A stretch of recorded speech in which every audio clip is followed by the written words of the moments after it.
जब आंखें खुली तो मोहनलाल अपनी पॉटरी में थे। उनका पूरा शरीर दर्द से तड़प रहा था। डॉक्टर सईद ने उनमें से एक इंजेक्शन उठाकर गाढ़ा पदार्थ सीधा मोहनलाल की आंखों में डाल दिया। ऊपर से हर रोज मार खा के मोहनलाल जिंदा लाश जैसे दिख रहे थे। इन सारी 3rd डिग्री मेथड्स का प्रयोग किया गया, लेकिन मोहनलाल ने कभी भी अपना मुंह नहीं खोला। मोहनलाल को समुंदर सिंह के पास ले गए और वो दृश्य देखते ही मोहनलाल के रोंगटे खड़े हो जाते हैं, क्योंकि वीडियो की शुरुआत में मैं बताना चाहता हूँ कि ये पूरी कहानी सच्ची है और मैं पाकिस्तान में भारत का जासूस था इस किताब के ऊपर आधारित है, जिसे खुद भारतीय जासूस मोहनलाल भास्कर ने लिखा है। उनका जन्म 1942 में पंजाब में हुआ। वो पेशे से एक टीचर थे। अब एक मामूली टीचर स्पाई कैसे बन गया, इसकी इंफॉर्मेशन बहुत ही ज्यादा सीक्रेट है, इसलिए आम जनता को नहीं बताई गई। इसके अलावा उन्होंने अपना नाम बदलकर मोहम्मद असलम रख लिया और भारत के लिए 16 खुफिया मिशन सक्सेसफुली पार कर दिए। लेकिन 1968 में अपने 17वें मिशन में पाकिस्तानी पुलिस उनको पकड़ लेती है। वो कैसे पकड़े गए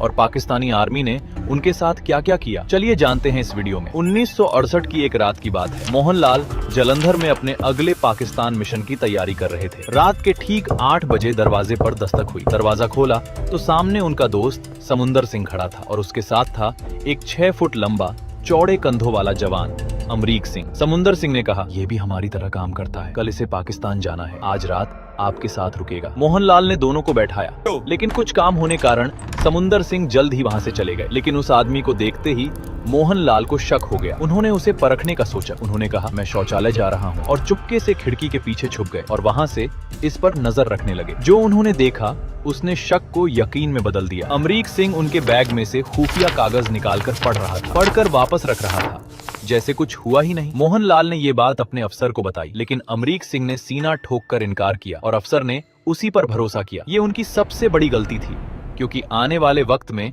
अमरीक सिंह ने न सिर्फ मोहनलाल को बल्कि कई और भारतीय जासूसों को पाकिस्तान के हवाले कर दिया। जब पाकिस्तानी पुलिस ने मोहनलाल को पकड़ा तो उन्हें सीधे लाहौर के 596 FIU इंटेरोगेशन सेंटर में ले जाया गया। वहां मेजर एजाज मकसूद उनका इंतजार कर रहे थे। उनका सवाल एक ही था, बार बार हर रोज, इस्लामाबाद के एटॉमिक एनर्जी कमीशन की फाइलें तुमने किसे दी? मोहनलाल का जवाब एक ही था, मुझे कुछ नहीं पता। मेजर का गुस्सा फूट पड़ा। उन्होंने कुर्सी समेत मोहनलाल को लात मारी। वो जमीन पर गिरे, लेकिन मुंह नहीं खोला। फिर शुरू हुआ असली अत्याचार। मोहनलाल के कपड़े उतरवाए गए, उन्हें जमीन पर लिटाया गया। एक गार्ड ने पैर पकड़े, दूसरा उनकी पीठ पर बैठ गया और हवलदार एजाज लाया एक मोटी लकड़ी की लाठी, जिसका हर वार हड्डियों तक झंझना देता था। इसके बाद लाठी के वार शुरू हो गए। जहां जहां पड़ती खून बहने लगता। मोहनलाल की चीखें पूरे जेल में गूंजने लगी। वो एक ऐसे इंसान थे जिन्हें जिंदगी में कभी एक थप्पड़ तक नहीं पड़ा था। घर के इकलौते बेटे, माँ बाप के लाडले, और अब देश के लिए वो ये सह रहे थे। 1.5 घंटे तक मार पड़ती रही, जब तक मोहनलाल बेहोश नहीं हो गए। जब होश आया तो कोठरी में सन्नाटा था, लेकिन बाहर से किसी की चीखें आ रही थी। वो आवाज पहचानी हुई थी, समुंदर सिंह की। उन्हें एहसास हुआ कि 4-5 लोग मिलकर समुंदर सिंह को मार रहे थे। थोड़ी देर बाद आवाज बंद हो गई और मोहनलाल की कोठरी का दरवाजा खुला। अब मोहनलाल की बारी थी। उन्हें उस कमरे में ले जाया गया जहां समुंदर सिंह थे। जो दृश्य उन्होंने देखा उससे रोंगटे खड़े हो गए। समुंदर सिंह को रस्सी से उल्टा लटकाया गया था, पूरी तरह बेहोश। मोहनलाल को टेबल पर चढ़ाया गया, हाथ रस्सी से बांधे। रस्सी छत से होते हुए ऊपर खिंचती गई। जैसे जैसे खिंची, रस्सी कलाइयों में धंसती गई। हाथ सुन्न होने लगे। फिर 6 आदमियों ने मारना शुरू किया, कुछ पांव के तलवों पर, कुछ पीठ पर, कुछ सिर पर। दर्द इतना था कि एक वक्त के बाद एहसास ही जाता रहा। मोहनलाल फिर बेहोश हो गए, लेकिन इस बार उन पर ठंडा पानी डाला गया। होश आया और फिर से मार शुरू। पूरी तरह बेहोश होने तक वो यही कहते रहे, मुझे एटॉमिक कमीशन के बारे में कुछ नहीं पता। होश आया तो कोठरी में थे। पूरा शरीर दर्द से तड़प रहा था। सामने चपाती और दाल रखी थी। हाथ उठाने की कोशिश की, लेकिन हाथ उठा ही नहीं। उसी पल उन्हें अपनी बीवी की याद आई। शादी को अभी 1 साल ही हुआ था। वो गर्भवती भी थी। घर में वही एकमात्र बेटे थे। सारी जिम्मेदारी उनके कंधों पर थी और वो यहाँ पाकिस्तान की जेल में जिंदा लाश बनते जा रहे थे। ये सिलसिला 6 महीनों तक चला। बिजली के झटके, शरीर पर मिर्च, बर्फ पर लिटाना, हर रोज एक नई यातना, हर रोज एक ही जवाब, मुझे कुछ नहीं पता। लाहौर के थाने से गुजरते हुए मोहनलाल को एक अप्रत्याशित राहत मिली, क्योंकि वहां के सब इंस्पेक्टर चौधरी उनके पिताजी को बंटवारे से पहले से जानते थे। उन्होंने कहा, जब तक मेरी जेल में हो कोई हाथ नहीं लगाएगा। लेकिन ये राहत कुछ दिनों की थी। 13 मार्च 1969 को मोहनलाल को रावलपिंडी के FSC फाइनल इंटेरोगेशन सेंटर भेजा गया। ये सबसे खतरनाक जगह थी। मेजर जादुन और उनके साथ एक टॉर्चर एक्सपर्ट डॉक्टर सईद पहले रात भर कपड़े उतारकर ठंड में दौड़ाया। हर घंटे में 5 मिनट का ब्रेक, रुके तो मार। रात के 3 बजे ठंड और थकान से मोहनलाल गिर पड़े। अगले दिन डॉक्टर सईद सामने था। इंजेक्शन भरे पड़े थे। एक इंजेक्शन सीधे आंखों में डाला गया। सब धुंधला हो गया। फिर धमकी, अगर नहीं बताया तो हमेशा के लिए अंधे कर देंगे। मोहनलाल ने कहा, मैं विस्की की पूरी बोतल पीकर भी सीधा चल सकता हूँ।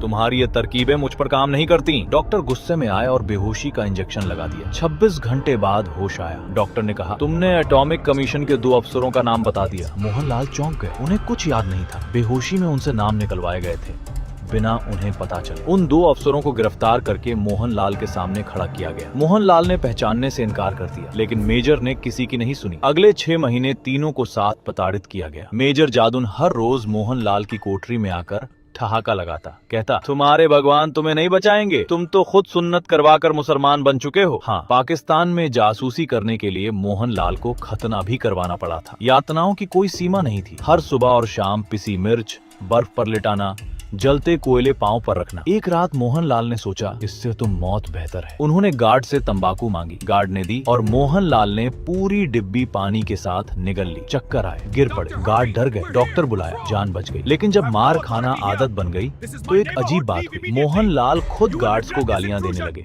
ताकि मार पड़े। जिस दिन मार नहीं मिलती उन्हें हड्डियों में खुजली होती। वो खुद उकसाते ताकि पिटे। गार्ड्स को लगने लगा ये पागल हो गया है। उन्होंने मोहनलाल की कोठरी के सामने से जाना ही बंद कर दिया। 1.5 साल बाद 16 जून 1970 को पाकिस्तान आर्मी के एक जनरल फाइनल इंटेरोगेशन सेंटर में आए। मोहनलाल को उनके सामने लाया गया। जनरल ने एक नजर देखा, जिंदा लाश जैसा दिखने वाला इंसान। पूछा, इसे कब से इंटेरोगेट कर रहे हो? मेजर बोला, 1.25 साल से। जनरल की आंखें लाल हो गई। उन्होंने कहा, ओए, अगर इसे एक थप्पड़ भी मारो तो ये 3 दिन पानी नहीं मांगे, और तुम 1.25 साल से इसे लेकर बैठे हो। उसी वक्त मेजर जादुन और सारे गार्ड्स का तबादला कर दिया पूर्वी पाकिस्तान के कोमिला रेजिमेंट में। और कुदरत का खेल देखिए, 1971 की जंग में मुक्ति वाहिनी का पहला हमला कोमिला छावनी पर ही हुआ। जिन गार्ड्स ने मोहनलाल को सालों तक तरपाया था, उनमें से कई बाद में भारत की मेरठ जेल में कैद हो गए। लाहौर वापस आकर मोहनलाल की मुलाकात राजा खान से हुई, एक पाकिस्तानी अफसर जो खुद चंद्रवंशी राजपूत था, जिसके पूर्वज राजस्थान के राजा थे। राजा खान को पता चला कि मोहनलाल